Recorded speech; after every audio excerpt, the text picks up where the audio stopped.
Thousands of Israelis spent Saturday calling for Benjamin Netanyahu's government to be replaced.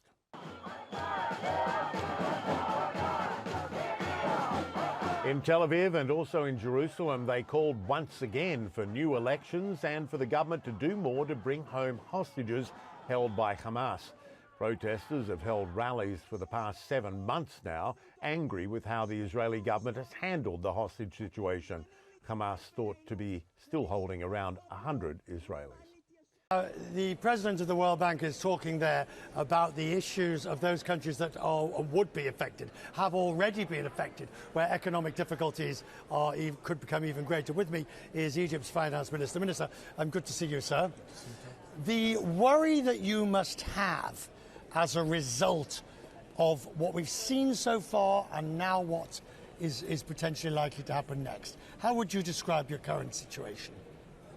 Of course, because what is going on will have an impact on some of our economic resources, like Suez Canal revenue and tourism and investment, because as long as uncertainty and the situation escalate, it has a negative impact on the economic situation, not only in Egypt, but the whole region.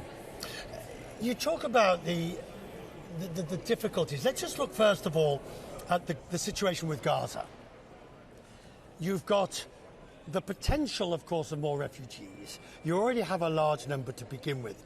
And you have the difficulty of how to manage the economy in that situation. What do you need at the moment?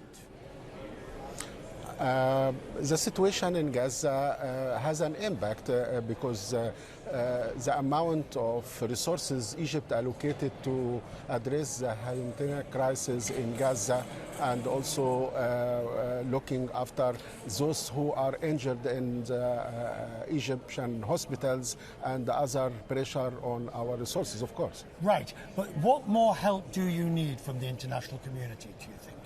I believe that we are talking with the international community to be with us on meeting this additional burden on our economy and our resources, because for example, Suez Canal reduction in revenue, we need, and we talked with IMF about that, and also the other financial implication on our resources will have to be met and compensated. You see, the interesting thing is, and the difficult part is, that the pillars, if you will, of your economy, obviously the Suez Canal and trade, but also tourism. Yes. Tourism. Now, if we get to a situation where some countries like Australia are telling their people to leave Israel and Egypt and the region, that is going to have a dramatic effect, particularly as we come to a summer season. Of course, because tourism is one of our economic sector which bring more hard currencies. But as I said, we hope that this will not escalate because, of course, revenue from Suez Canal, from tourism, from even investment and other resources will be under pressure, which for Egypt, with the current situation, it will not be good implications. En tanto, líderes mundiales han llamado a Israel e Irán a cesar las represalias directamente con el propósito de desescalar el conflicto. En un comunicado conjunto, los países integrantes del G7 consideraron el ataque de Irán contra Israel del 13 de abril como un paso inaceptable hacia la desestabilización de la región y pidieron a las partes en conflicto frenar una escalada bélica. Desde Beijing, mientras tanto, el Ministerio de Relaciones Exteriores dejó en claro que China se opone a cualquier comportamiento que suponga un aumento de las tensiones. Desde el Kremlin, mientras tanto, el vocero Dmitry Peskov evitó referirse al ataque en contra de Irán y llamó a la contención a ambos países. En Medio Oriente, los gobiernos de Irak, Egipto, los Emiratos Árabes Unidos también pidieron evitar más acciones que lleven a un conflicto de mayor alcance. Y más temprano, el ministro de Relaciones Exteriores de Jordania habló con nuestro compañero Jim Shuro y esto es parte del mensaje que dijo, ha reiterado a Israel e Irán. Esta escalada no es buena para nadie. Amenaza con crear una guerra regional. Y en lo que respecta a Jordania, no seremos un campo de batalla para Israel e Irán. Y ninguno de ellos debe violar nuestro espacio aéreo, ni poner en peligro nuestra seguridad ni a nuestro pueblo.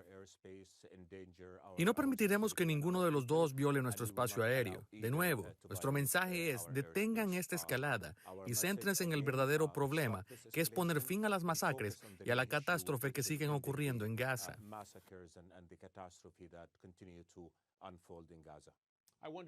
¿Usted transmitió un mensaje similar antes del ataque de ayer? Sí, lo hicimos. Desde hace mucho tiempo, nuestra política es no permitir la violación de nuestro espacio aéreo.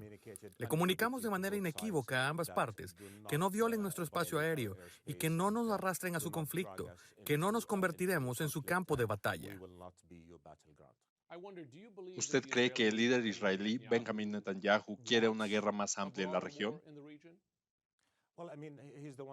Bueno, quiero decir, él es el que más se benefició de la reciente escalada. Como usted sabe, la presión internacional iba en aumento después de estos 6 meses de la matanza y la destrucción de Gaza. A él lo estaban presionando más para detener la guerra. Esta era la desviación perfecta. Hemos visto cómo la atención mundial se desvió hacia esta escalada y todo el mundo comenzó a centrarse de nuevo en el conflicto entre Israel e Irán. Así que sí, esa escalada va a su favor. Y lo que estamos tratando de transmitir desde Jordania es que no permitan que esto suceda, no permitan que la atención se desvíe del verdadero problema, que es la urgencia y, de hecho, el imperativo de poner fin a esta catástrofe en Gaza.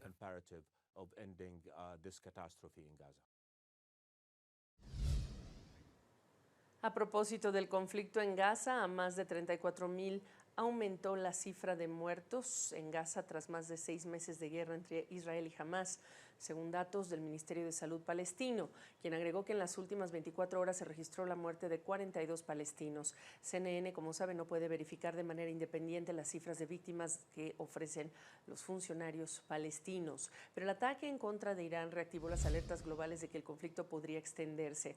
Esta noche le agradecemos que nos acompañe desde Toronto la internacionalista Solange Márquez del Canadian Global Affairs Institute. Solange, hemos estado hablando del tema el lunes y ahora en este día viernes. Preguntarte, antes de hablar de la opinión internacional y las declaraciones del G7, Jordania y etcétera, se han cruzado líneas rojas, como tú lo sabes muy bien, con el ataque directo de Irán hacia Israel y lo mismo que hemos visto ocurrir en el caso de Israel, presunto hacia Irán. ¿Hasta aquí llegó? Cuando hablamos de líneas rojas, nuevas líneas, nuevos parámetros, digamos, en términos de ataque y respuesta, ¿qué dices? Pues no creo que hasta aquí haya llegado. Me parece que ambos países están midiendo, ¿no? Lo que sucedió cuando Irán atacó a Israel fue que se cruzó esta primera línea roja, un ataque directo que no había sucedido antes.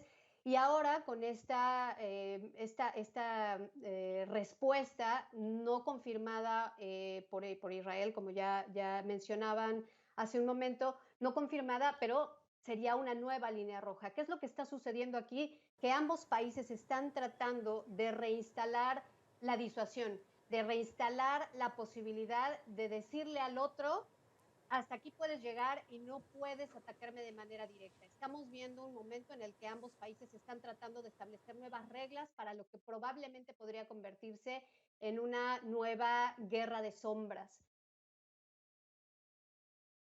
Una nueva guerra de sombras. Las reacciones de la comunidad internacional todas pues están alineadas hacia desescalar. ¿Dónde están las cosas a esta hora?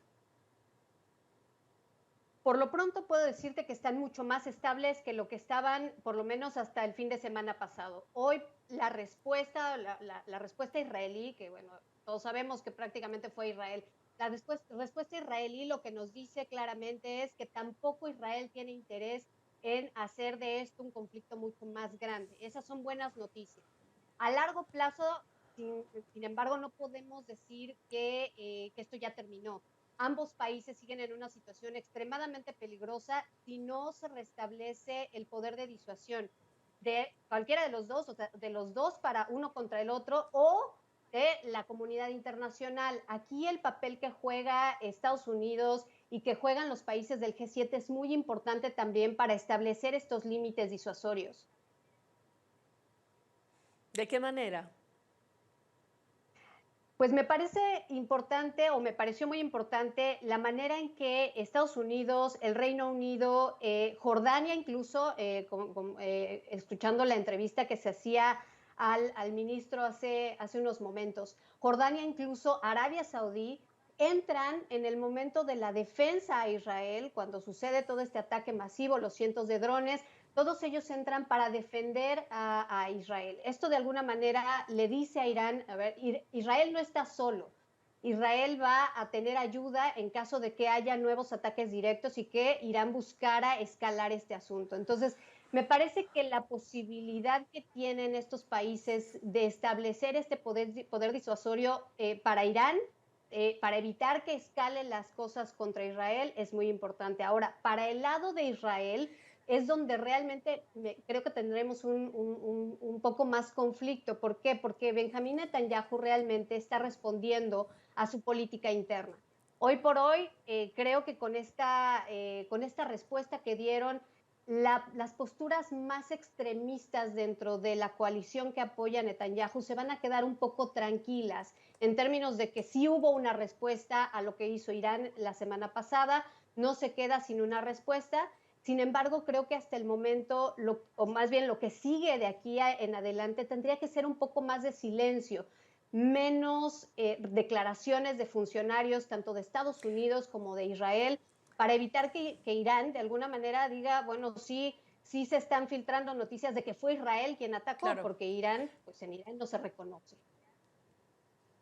Ok, y miremos a Gaza. Obviamente tenemos una situación humanitaria devastadora, eso lo decimos, lo reportamos, lo consignamos directamente con los testimonios todos los días. Pero la operación en Rafah, la incursión militar en Rafah, un operativo que dicen ya tiene fecha, que se ha puesto en pausa por estos otros acontecimientos. Preguntarte, esa incursión en Rafah, ¿qué potencial tiene de afectar cómo han quedado las cosas en este momento entre Israel e Irán? Y sus aliados, por supuesto. El caso de la guerra con Gaza no es tan buena noticia, podría decirlo de esta manera. ¿Por qué? Porque una buena parte del por qué internamente en la coalición que apoya a Netanyahu en el gobierno, desde la parte más radical de la derecha que apoya a Netanyahu, hay sí un interés de continuar la guerra contra Hamas y de llevar esto a la incursión en Rafah. Entonces, ahí me parece que lo que sigue para Israel es sí hacer esta incursión. Esos son los planes, esa es una parte de la realidad de por qué se decide no seguir escalando también el conflicto con Irán, porque sí hay interés de continuar la guerra contra Hamas y de hacer esta incursión. Yo diría que la guerra soterrada que tenían va a continuar, y hay que recordar pero que soterrada, es decir, Israel si atacaba a blancos israelíes, pues eran presuntos blancos del Mossad, la inteligencia exterior israelí, que estarían en el norte de Irak. Digo presuntos porque Israel nunca admitió que lo fueran. Buenas noches. A ver, yo diría que la guerra soterrada que tenían va a continuar, pero soterrada, es decir, Israel si atacaba a blancos israelíes, eran presuntos blancos del Mossad, la inteligencia exterior israelí, que estarían en el norte de Irak. Digo presuntos porque Israel nunca admitió que lo fueran. O Israel atacará a blancos iraníes en la propia Siria, pero no misiones diplomáticas. Y lo que sí creo es que no van a volver a atacarse directamente el uno al otro en el futuro previsible, por el temor a una escalada en donde claramente Irán lleva las de perder porque es muy inferior militarmente a Israel, no hablemos ya de los aliados de Israel como Estados Unidos, pero claro, Irán tiene de su lado la amenaza al estilo de Sansón de tirar abajo las columnas de la edificación y esta caiga encima suyo, pero también de los filisteos. Por ejemplo, cortando el suministro de petróleo que fluye a través del estrecho de Hormuz. Entonces, creo que ambas partes tenían interés en evitar una guerra, pero al mismo tiempo no querían dejar pasar la acción del otro como algo admisible que no va a recibir una respuesta.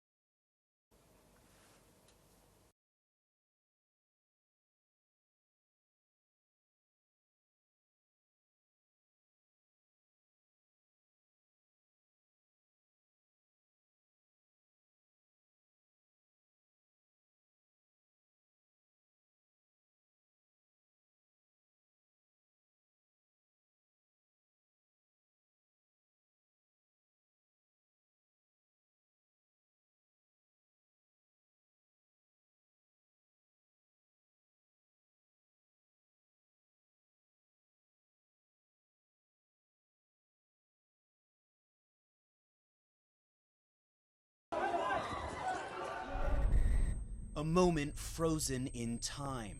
The bodies of at least 4 children splayed around a foosball table. Laughter and shrieks of joy silenced in an instant. Blood now marking where they stood only minutes earlier. Shahed, no way, Shahed, my beloved, her cousin screams from behind the camera. 10-year-old Shahed is one of those children. Her bright pink pants unmistakable in the arms of the man carrying her away. With her family's consent, CNN has decided to show Shahed in life and death in order to give a face to this war's deadly impact on children. At Al-Aqsa Martyrs Hospital, those who can still be saved arrive alongside those who cannot. Amid the chaos, Shahed's pink pants dangling as a doctor confirms what is tragically obvious. But Shahed is not alone. She is one of 8 children who died on that crowded street in Al-Maghazi. The hospital says they were killed in an Israeli airstrike. By publication time, the Israeli military said only that the incident is under review. One after another, their small bodies arrive at the hospital's morgue and into the arms of grieving parents. His eyes swollen and red, the father of 9-year-old Lujain recounts his daughter's last moments, playing foosball with her friends. This is my eldest daughter, he says. A drone strike hit them while they were playing. They're all children. Hours earlier, Yusuf was one of those children, playing alongside Shahed and Lujain when he was suddenly killed in a war he did not choose. His mother still clinging to her son.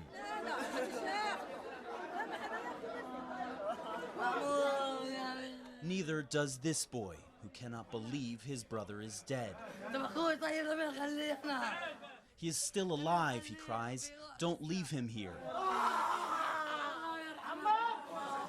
Amid the outpourings of grief, there is Shahed, her blood-stained pink pants, once again impossible to miss. Dear God, what did they all do? One man cries. What did they all do? Jeremy Diamond, CNN, Tel Aviv.